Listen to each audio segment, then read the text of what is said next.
Assalamualaikum ya akhi ya ukhti. Assalamualaikum ya akhi ya ukhti. Halo teman-teman semuanya, perkenalkan kami dari kelompok 6 yang beranggotakan Efniarti, Selvi Yulismanita, Indri Rahmawati, dan Agila Permata Deva. Di sini kami akan memaparkan materi penting mengenai pola makan Rasulullah dan etika konsumsi. Penasaran kan? Yuk kita simak videonya.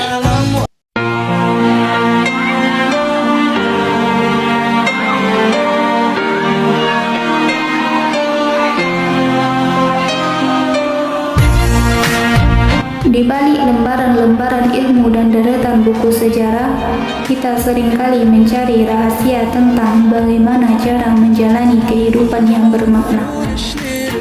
Namun, ada satu pelajaran berharga yang sangat dekat dengan keseharian kita, tapi seringkali luput dari perhatian.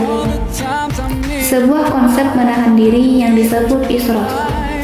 Israf bukan hanya sekedar membuang-buang harta, melainkan juga segala bentuk berlebihan yang melampaui batas kebutuhan, baik dalam jumlah, kualitas, maupun cara mengkonsumsinya. Lantas, bagaimana teladan terbaik kita mencontohkannya? Berabad-abad lalu, pola makan Rasulullah SAW sudah memberikan kita cetak biru yang luar biasa.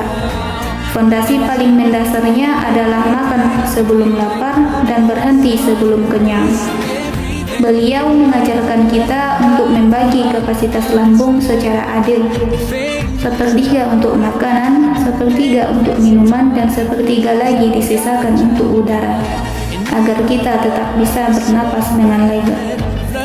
Tingkat konsumsi makanan menurut Rasulullah ada 3. Yang pertama, tingkat kebutuhan, yaitu cukup untuk menegakkan tulang punggung. Yang kedua, tingkat kecukupan, dan yang ketiga, tingkat kelebihan.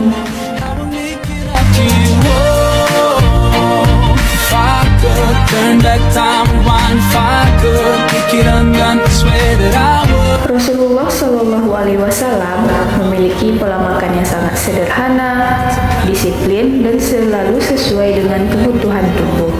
Beliau tidak pernah makan hingga kenyang berlebihan, bahkan mengajarkan bahwa makan secukupnya adalah bentuk syukur dan ibadah. Pola makan beliau tidak bergantung pada kemewahan atau variasi makanan yang berlebihan, melainkan hanya mengonsumsi makanan pokok yang tersedia di lingkungannya, sehingga menjadi teladan kesederhanaan yang tinggi bagi umat Islam. Adab makan dalam Islam. Islam mengajarkan adab makan yang sangat lengkap dan terperinci sebagai bentuk ibadah. Adab-adab ini tercatat secara rinci dalam Riyadhus Shalihin. Yang pertama, membaca basmalah sebelum makan dan hamdalah setelah selesai. Rasulullah Shallallahu Alaihi Wasallam bersabda, sebutlah nama Allah atau basmalah ketika makan. Makanlah dengan tangan kananmu dan makanlah dari yang terdekat denganmu. Jika lupa basmalah, bacalah bismillahi awaluhu wa akhirahu. Yang kedua, makan dengan tangan kanan. Rasulullah Shallallahu Alaihi Wasallam melarang makan dengan tangan kiri karena setan makan dengan tangan kiri. Yang ketiga, makan dari bagian yang terdekat. Hal ini menunjukkan kesopanan dan menghindari keserakahan. Yang keempat, tidak makan sambil bersandar. Rasulullah Shallallahu Alaihi Wasallam bersabda, aku tidak pernah makan sambil bersandar. Yang kelima, mengambil makanan yang jatuh dan membersihkannya. Rasulullah Shallallahu Alaihi Wasallam bersabda bahwa setan selalu mengikuti urusan makan. Jika suapan jatuh, ambil, bersihkan dan makanlah. Yang keenam, membersihkan tangan sebelum dan sesudah makan. Beliau menyuruh mencuci tangan sebelum dan sesudah makan. Yang ketujuh, berdoa setelah makan. Alhamdulillahillazi at'amana wa saqana wa ja'alana minal muslimin. Adab-adab ini mengajarkan kebersihan, kesederhanaan, dan kesadaran bahwa makanan adalah nikmat dari Allah yang harus disyukuri.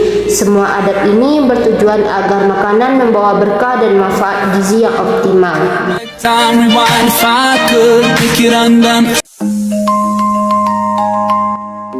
makan Rasulullah Shallallahu Alaihi Wasallam sangat selaras dengan ilmu gizi modern karena mengajarkan pola konsumsi holistik yang menggabungkan aspek kehalalan, kebaikan atau thayyib, keseimbangan, dan kesederhanaan.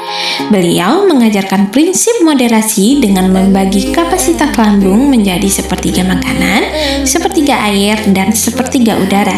Dalam gizi modern, prinsip ini dikenal sebagai keseimbangan kalori dan pengontrolan porsi yang sangat efektif untuk mencegah obesitas.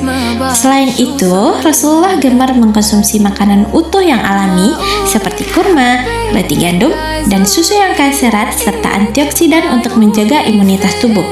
Dari segi adab, kebiasaan membaca basmalah, makan dengan tangan kanan, serta tidak bersandar sangat mendukung konsep makan dengan penuh kesadaran dan keamanan pangan demi mengoptimalkan pencernaan sekaligus mencegah kontaminasi bakteri. مش وقتها هلا ارجع